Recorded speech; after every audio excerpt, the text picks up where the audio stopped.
వికారాబాద్ జిల్లా తాండూరు పట్టణంలో స్వర్ణకారులపై జరుగుతున్న దౌర్జన్యాలకు నిరసనగా స్వర్ణకార సంఘం పిలుపు మేరకు స్వర్ణకారులు తమ దుకాణాలను మూసివేసి బంద్కు సంపూర్ణ మద్దతు తెలిపారు. వినియోగదారులకు నాణ్యమైన సరుకును అందించేందుకు చేస్తున్న కృషిని కొనసాగిస్తున్న స్వర్ణకారులపై అసత్యపు రాతులతో ఓ దినపత్రిక మా జీవితాలను నాశనం చేస్తుందంటూ తాండూరు స్వర్ణకార యూనియన్ నాయకులు ఆరోపించారు. డబ్బులు డిమాండ్ చేస్తున్న వారిపై చర్యలు తీసుకోవాలని పోలీస్ స్టేషన్లో ఫిర్యాదు చేసినట్లు యూనియన్ నాయకులు తెలిపారు. సీత గౌరవైన station house officer Tandur police station. అయ్యా, నేను అనగా ప్రమోద్ కనికర్. ఈరోజు ఉదయం సాయంత్రము 10:30 నాడు దుకాణం వచ్చి నా అనుమతి లేనిదే దుకాణంలో వచ్చినాడు. ఫోటోలు తీసుకొని వెళ్ళినాడు. తదుపరి నా సహచరుడు అజిత్ గైక్వాడ్ వద్దకు వచ్చి అక్కడ కూడా కొన్ని ఫోటోలు తీసుకున్నాడు. మాకు అనుమానం వచ్చి తనకు వ్యాపార ప్రముఖులైనటువంటి శ్రీ శెట్టి రమేష్ గారి దుకాణం వద్దకు తీసుకెళ్ళడం జరిగింది. అతనిని మీరు ఎవరు, ఎందుకు వచ్చారు అని ప్రశ్నించడం జరిగింది. అతను దురుసుగా సమాధానం ఇచ్చినాడు. గతంలో వారం క్రిందట ఇలాగే ఒక వ్యక్తి వచ్చి తన ఇష్టం వచ్చినట్టు ఒక వార్తాపత్రికలో ఆంధ్రప్రభ తేదీ 16/5/2026 నాడు వ్యాపారస్తులను మరియు స్వర్ణకారులను నిందిస్తూ కించపరుస్తూ ఒక వ్యాసము ప్రచురించడం జరిగింది.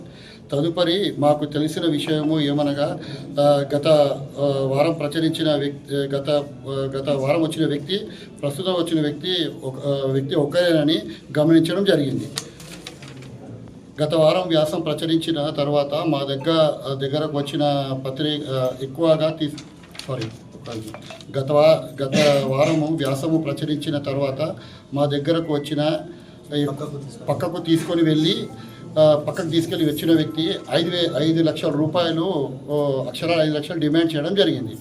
మావి ఎలాంటి తప్పులు లేనందున మేము ఇవ్వడం కుదరదని తేల్చి చెప్పాము.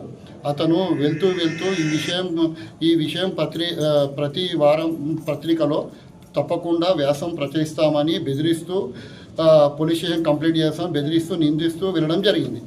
మేము అప్పుడు ఆ విషయాన్ని అంతగా పట్టించుకోలేదు. కానీ అతను ప్రతిరోజు మమ్మల్ని ఈ డబ్బుల విషయంలో పదే వేధిస్తున్నాడు. కనుక దయచేసి తమరు ఈ విషయంపై తమరు చట్టపరంగా తగు చర్యలు తీసుకోవాలని మనవి. మమ్మల్ని వేధిస్తున్న వ్యక్తి పేరు మహేష్, అతని అనుచరుడు మహేష్, అతని పేరు అతను పి వేణుగోపాల్ రెడ్డి, ఆంధ్రప్రభ విలేకరి. భగవాన్ కూడా ఇందులో ఉన్నారు. ఈ ముగ్గురు వ్యక్తులపై తగు చర్యలు తీసుకోవాల్సిందిగా కోరుతున్నాం. అసలు యాక్చువల్గా మా దగ్గర 2 యూనియన్స్ ఉన్నాయి. ఒకటి గోల్డ్ మర్చెంట్ అసోసియేషన్ అని, ఒకటి స్వర్ణకార సంఘం అని చెప్పేసి 2 యూనియన్స్ ఉన్నాయి. అయితే మా దగ్గర ఇంతకుముందు మేము వరవడ్డీ చెక్ చేస్తుంటాం. దానివల్ల మనకి ఏమవుతుందంటే పర్సంటేజ్ లోపల మనకి వేరియేషన్స్ వస్తుంటాయి. దాని నుంచి కస్టమర్ అనేది లాస్ అవుతుంది. దానివల్ల మేము ఏం చేసినామంటే లాస్ట్ 3 ఇయర్స్ కిందట ఒక టెస్టింగ్ మిషన్ తెచ్చుకున్నాం.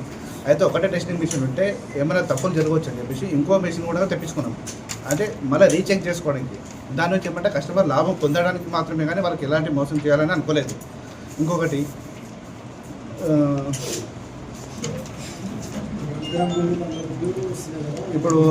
ఇంకొకటి మేము బంగారం అనేది కొనడం అయితే జరగదు. మా దగ్గరికి ఏదైనా పాత బంగారం వచ్చినా కూడా మేము ఎక్స్చేంజ్ చేసుకొని కొత్త వస్తువులు తయారు చేసి ఇవ్వడమే జరుగుతుంది. అయితే దాని లోపల మాకు ఇంతకుముందు 22 క్యారెట్ని 20 క్యారెట్ లాగా, 20 క్యారెట్ని 18 క్యారెట్ లాగా మీరు పర్చేజ్ చేస్తున్నారు. తులం కాడ 35,000 లాభం తింటున్నారని చెప్పి లాస్ట్ వీక్ మనకు వ్యాసం ప్రచురించడం జరిగింది. అది మొత్తం శుద్ధ అబద్ధం. ఇంకొకటి మహేష్ అనే వ్యక్తి ఇంతకుముందు లాస్ట్ శుక్రవారం నాడు ఇలాగే వచ్చి ఫోటోలు తీసుకున్నాడు. అప్పుడు మేము ఫోటోలు తీసుకుంటున్నాం కదా, ఏం చేస్తారులే అన్నట్టు మేము లైట్గా తీసుకొని వెళ్ళిపోయాడు. నెక్స్ట్ డే వార్తలు ఆంధ్రప్రభ పత్రిక లోపల కూడా ప్రచురించడం జరిగింది. వేసిండు, పర్లేదు చూద్దాం, మళ్ళీ ఏమైనా ప్రాబ్లం అయితే చూద్దాము. దాని లోపల అతను తప్పు అయితే రాసిండు, మళ్ళీ ఏమైనా ఫ్యూచర్లో ఏమైనా అయితే చూద్దాం అన్నట్టు మేము కానీ అప్పుడు కాంపిటీషన్గా ఉన్నాం. ఏం కాంప్లైంట్ అయితే ఏం లేదు. అయితే సేమ్ మళ్ళీ అతను ఏదైతే బెదిరించిండో 5 లక్షలు డిమాండ్ చేసిండో మళ్ళీ ఇదే శుక్రవారం అన్నాడు. మళ్ళీ ఫోటోలు దీనికి ప్రయత్నం చేసినప్పుడు మేము అడుగున్నాం ఇంతకు నువ్వు ఎవరు, నువ్వు ఎందుకు వచ్చినావు అంటే అతని నీదేమైనా ఐడి కార్డు ఉందా అని అడుగుతూ కూడా అతను ఐడి కార్డు చూపెట్టలేదు, ఏం చూపెట్టలేదు. మళ్ళీ మా పైకి దురుసుగా మాట్లాడడం జరిగింది. మేము కూడా అతన్ని మంచిగా చేరేసి కూర్చోబెట్టి సంజాయించి మాట్లాడింది. దానికి అతను బదులుగా పోలీస్ స్టేషన్ కంప్లైంట్ పోయి మేము అతను బంధించినట్టు కూడా అతని కంప్లైంట్ రిజిస్టర్ చేసిండు. అయితే పోలీస్ వాళ్ళు కూడా వచ్చి మా దగ్గర సీసీ కెమెరాస్ చెక్ చేసిండు. అందులో తప్పైతే ఏం లేదు, వాళ్ళు కూడా తెలుసుకున్నారు. ఇంకొకటి వీళ్ళు ఇంకోటి వీళ్ళ టెస్టింగ్ మిషన్ ఉన్నది కూడా వీళ్ళది కులవృత్తి అది. ఇక వాళ్ళు ఉండేది మహారాష్ట్ర, వాళ్ళకు లైసెన్స్ కూడా దానికి ఏం అవసరం లేదు. ఇంకొకటి లైసెన్స్ ఎప్పుడు అవసరం పడుతుంది అంటే ఇప్పుడు మేము కస్టమర్స్కి పంపిస్తున్నప్పుడు దానికి లైసెన్స్ కావాలి. మేము ఏమంటే కస్టమర్కి ఇచ్చే ఐటమ్ని మేము చెక్ చేసుకొని అది కరెక్ట్ ఉందా లేదా అని చెక్ చేసి మేము కస్టమర్కి ఇవ్వడం జరుగుతుంది. కాబట్టి దానికి లైసెన్స్ ఏం అవసరం లేదు. దానికి కస్టమర్స్ అయితే దానికి ఎలాంటి దానికి సంబంధమే లేదు అసలు. మేము ఇచ్చే బంగారం మాకు చేసి ఇచ్చిన వ్యక్తి కరెక్ట్ చేసి ఇచ్చిందా లేదా అని చెప్పేసి మేము క్రాస్ చెక్ చేసుకోవడానికి మాత్రమే పెట్టుకున్న ఇన్స్ట్రుమెంట్ అది. దానికి కస్టమర్కి సంబంధమే లేదు. ఇప్పుడు హాల్మార్క్ సెంటర్ ఉంటేనేమో దానికి కంపల్సరీ డిఏఎస్ సెంటర్ నుంచి హాల్మార్క్ సెంటర్ మేము తెప్పించుకోవాల్సి వస్తుంది. దానికి లైసెన్స్ అవసరం పడుతుంది. అయితే దాంట్లో హాల్మార్క్ సెంటర్ అయితే లేదు. హాల్మార్క్ మేము చేసిన ప్రతి ఒక్క ఆర్నమెంట్ కూడా మేము హైదరాబాద్ లోపలనే మేము హాల్మార్క్ చేయించుకొని కస్టమర్కి డెలివరీ చేస్తాం.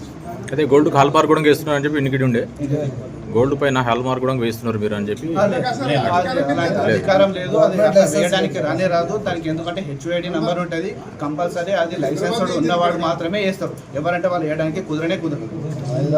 ఇది ఖాళీ హాల్ మార్క్ చేస్తున్నాడు, అది తప్పుడు సమాచారం మొత్తం ఖాళీ బదనాం చేస్తున్నాడు అంతే.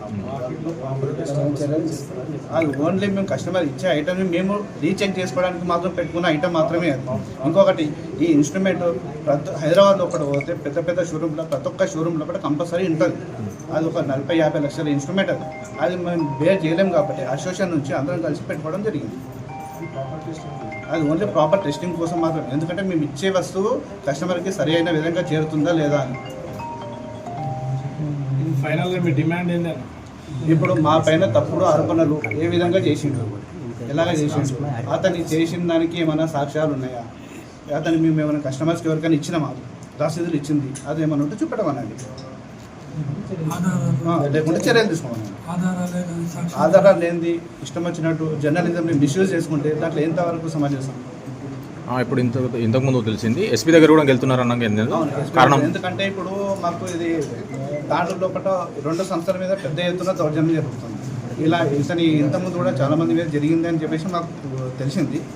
ఇది ఇంతటి ఒప్పుకుంటే బాగుండదు అని చెప్పేసి ఆల్రెడీ డిఎస్పీకి ఇచ్చినాము. ఇప్పుడు ఎస్పీ దగ్గర కూడా వెళ్దాం అనుకుంటాము. వీలైతే హోమ్ మినిస్టర్ దగ్గరికి, లేకుంటే మన చీఫ్ మినిస్టర్ దగ్గర కూడా పోనీ కూడా మహేష్ మా షాప్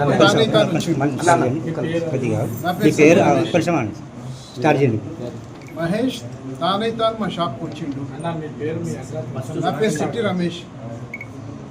తానైతానే షాప్కి వచ్చిండు. సీసీటీవీ ఫుటేజ్ కూడా పోలీసు వాళ్ళు తీసుకొని పోయిండ్రు.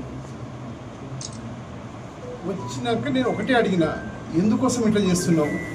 నాకు వేణుగోపాల్ రెడ్డి పంపించిండు. నేను వేణుగోపాల్ రెడ్డి మనిషిని.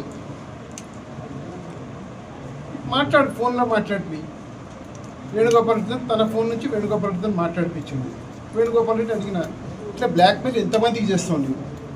నిన్న లేదు మొన్న మా బావకు చేసినావు, 5 లక్షల రూపాయలు డిమాండ్ చేసినావు. మళ్ళీ ఈరోజు 5 లక్షల రూపాయలు మళ్ళీ డిమాండ్ చేస్తావు. ఇది ఎంతవరకు న్యాయం వేణు? ఇది పద్ధతి కాదు. నీదంటే ఏం చేసుకుంటూ చేసుకోని ఫోన్ కట్ చేసాను. ఇది జరిగిన సంఘటన. మేము ఎవ్వరికి నిర్బంధించలేదు. మంచి కూర్చొని పెట్టి మాట్లాడినాం. అతను మా షాప్కి వచ్చిండు. ఆ సీసీటీవీ ఫుటేజ్ మొత్తం పోలీసు వాళ్ళు తీసుకుపోయినారు. వాళ్ళ దగ్గర వాళ్ళ సమక్షం ఉంది. आपके पास सबूत है क्या? ऐसे पूछे हमारे टारगेट करे साइड में टारगेट करे 5 लाख रुपए दो बोल के। आपको साइड पे बुला के पूछे? हाँ, फोन में पूछे क्या? फोन में नहीं, साइड में लेके पूछे। कौन पूछे? वो महेश बोलते सवाल पूछे। तुम्हारा कैसा मालूम ना महेश बोलते? अभी नाम बोले ना उन्होंने। नाम पूछे तो नाम बोले उन्होंने, महेश नाम बोले बोलते। वेणुगोपाल रेड्डी ना उनका एक्सीडेंट है बोल के उन्हें पुलिस होता। के लिए दिया था पैसे कई के लिए पूछे? फेक न्यूज उन्होंने पेपर में डाल रहे थे अपना शॉप, टेस्टिंग शॉप है अपना, उसका लाइसेंस होना, ये होना, डायरेक्ट कस्टमर का नहीं करे बोल के उनको भगवान कंप्लेंट दिए होता। उन्होंने आके पेपर वाले आके हमारे को ये धमकी दे रहे थे हमारे को, पेपर में डालते तुम्हारा ऐसा है वैसा है बोल के, तुम गलत कर रहे बोल के। हम बोले हम गलत नहीं कर रहे, नहीं तो पेपर में डालते ब्लैकमेलिंग कर रहे थे। 5 लाख रुपए डिमांड करे हमको साइड को लेके। आप लोगों का है शापो? हाँ, क्या नाम है? Shri Balaji gold testing, Trisha computer gold testing. कितने साल से चला रहे? 3 साल हो हमारे 6 महीने। अमाउंट कब पूछे आपको? कल पूछे? कब पूछे? 14 तारीख। 14 तारीख को पूछने के बाद आज आए कल आए तुम्हारे पास? 14 तारीख को फिर पेपर में भी डाले उन्होंने, 16 तारीख को फिर कल आए थे अपने पास उन्होंने। अच्छा, कल डायरेक्ट आया आपके पास? डायरेक्ट आए। फिर फोटो मारे। हाँ, कंप्लीट करें। क्या बोले पुलिस वाले? कंप्लेंट ली है, कंप्लेंट एफआईआर दे दी, हम एफआईआर दी, हम कंप्लेंट दे के आए सो। किसके ऊपर कंप्लेंट दी? एफआईआर అయిందా? అయింది। ఎవరి పైన అయిందన్న? మహేష్ పేరు మీద. మహేష్